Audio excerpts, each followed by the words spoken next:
I wanted to pick up on specifically on the tips that you give around anxiety.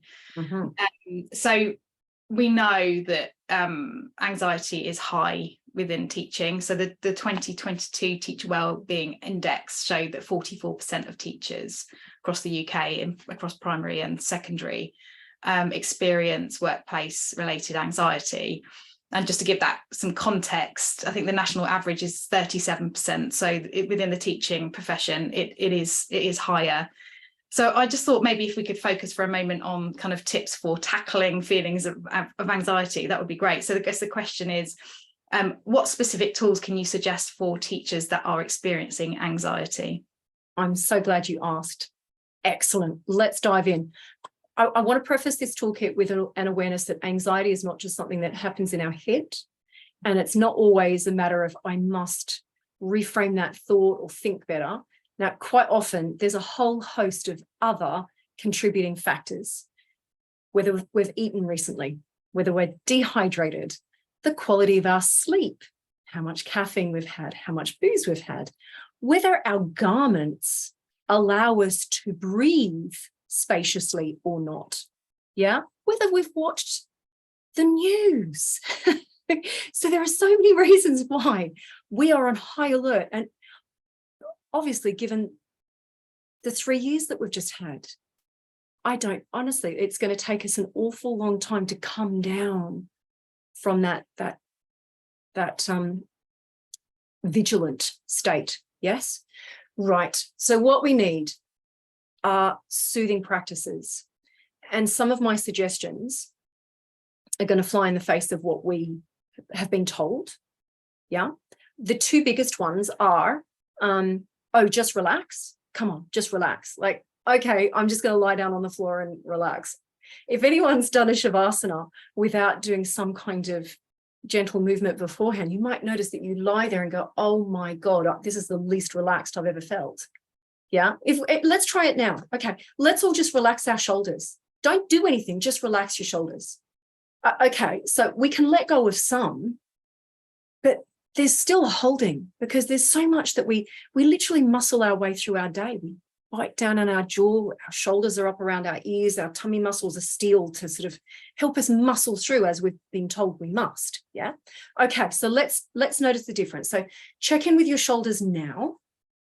Maybe they feel okay. Let's do a little intervention, and then we'll see what change we can create. Now, as you next breathe in, you squeeze your shoulders up to your ears. If you want to get the arms involved as well, you can. Make a gentle fist, squeeze your biceps, take a deep breath in. As you exhale with a sigh, let everything flop and drop. Ooh, I've just reclaimed my neck. Let's do that twice more, because it feels good doing it a couple of times. Breathe in, squeeze, shoulders to ears, exhale. Let it go. One more time for luck.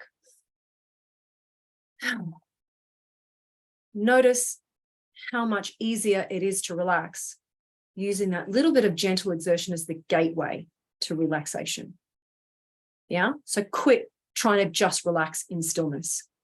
Do a little bit of movement, and that will help us achieve a much deeper state of relaxation.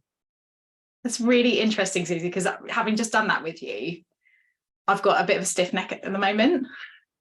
And it's not that that's gone completely, but actually what I can feel physically is a kind of a buzzing, like the circulation's moving. It's like there's movement in the body, rather than just striving to just have everything floppy and relax. It's really interesting. Yeah, we can feel alive. You don't have to switch off.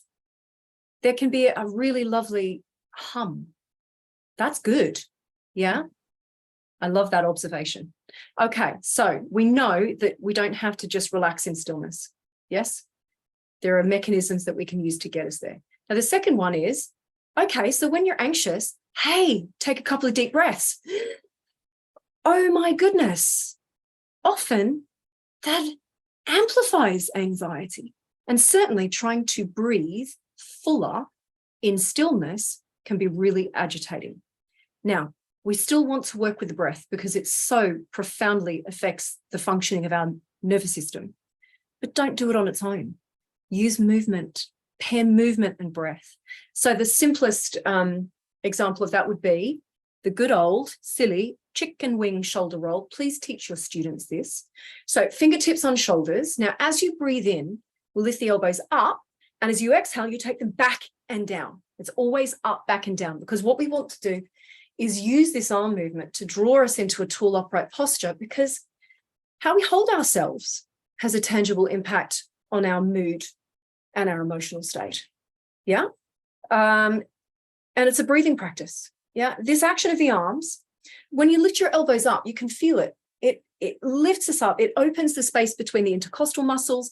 And when we do this, it ignites the diaphragm to more completely empty the lungs.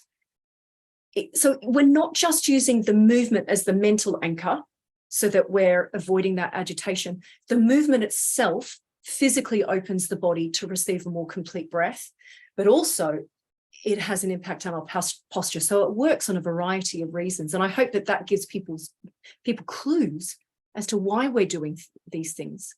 So in terms of anxiety, we want to release physical tension. We want to encourage a more spacious, relaxed breath.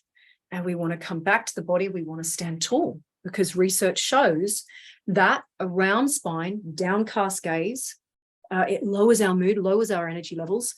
Conversely, broad collarbones, upright spine helps us feel more poised, more ready. And in the teaching profession, honestly, we've got to be poised, haven't we? So good old chicken wing shoulder rolls helps us get there without overstimulating. Yeah, there's a quietness to it, a calmness to it.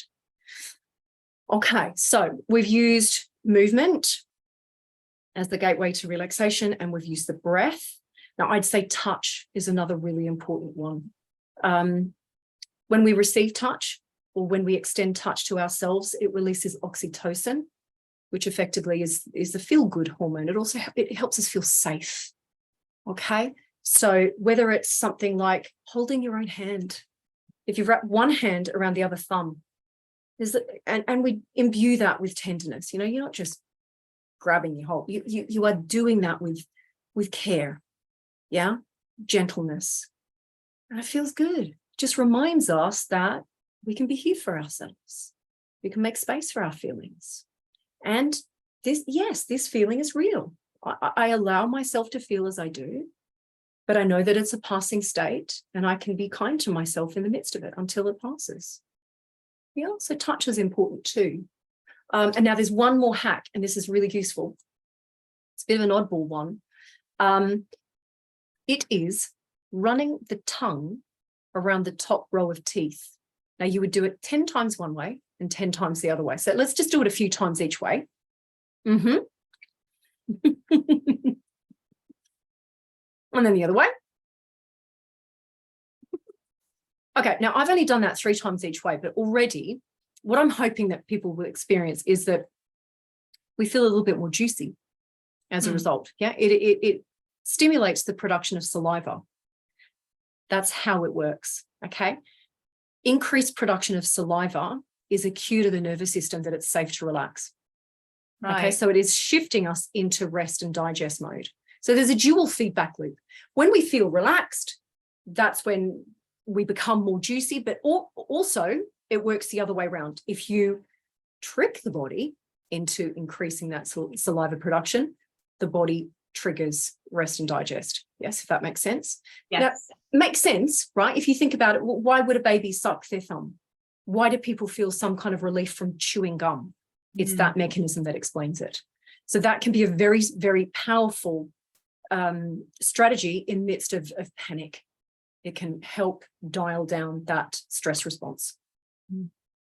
I think that is it's so useful to have these very simple, accessible things that we can do in those moments. I really do recommend anybody to buy Suzy's book too, because it's full of these types of exercises and tips and hacks that actually are so simple to do in the moment that and it just, even if it kind of allows you to get through the next half an hour or the next hour, it's kind of just those tools in your toolkit that you think, actually, I'm just going to give this a try. I love the chicken wing one. I use all the time now because it just really, you're right. Like I'm somebody that, and like Adrian does a lot of meditation. He's been practicing for years and he's very adept at it. I've always struggled with meditation. It's always something that I don't feel is very accessible for me, even in short bursts, because as soon as I start to meditate, I start to feel really tight chested. I feel like there's a physical pressure on my chest, and just like you explained, that sometimes breathing in difficult moments can make us feel heightened.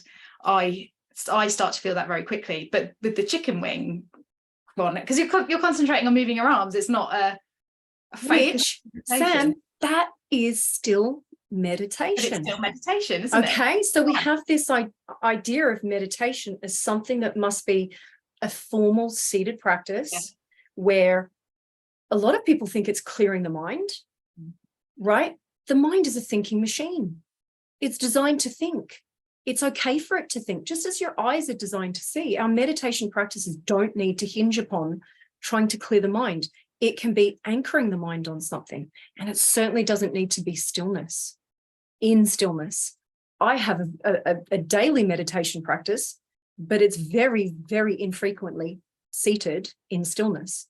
It will be a moving meditation where I'm moving my body in all different directions to help me breathe better. Yeah, when you're in a child's pose, it helps you breathe into your back body. Yeah. When you're in a triangle pose, it helps you breathe into your side body. When you're lying on your back, it helps you breathe into the front body. Do a bridge pose, and all of a sudden, oh my goodness, there's much more expansion. So again, it comes down to, let's view meditation through a broader lens. And please, can we give ourselves dispensation to do the kind of practices that intrinsically feel resonant for us as human beings, as individuals? Different shapes, different sizes. Keep dabbling until you find the one that makes your heart sing. That's what this is about. We want the stuff that makes our heart sing.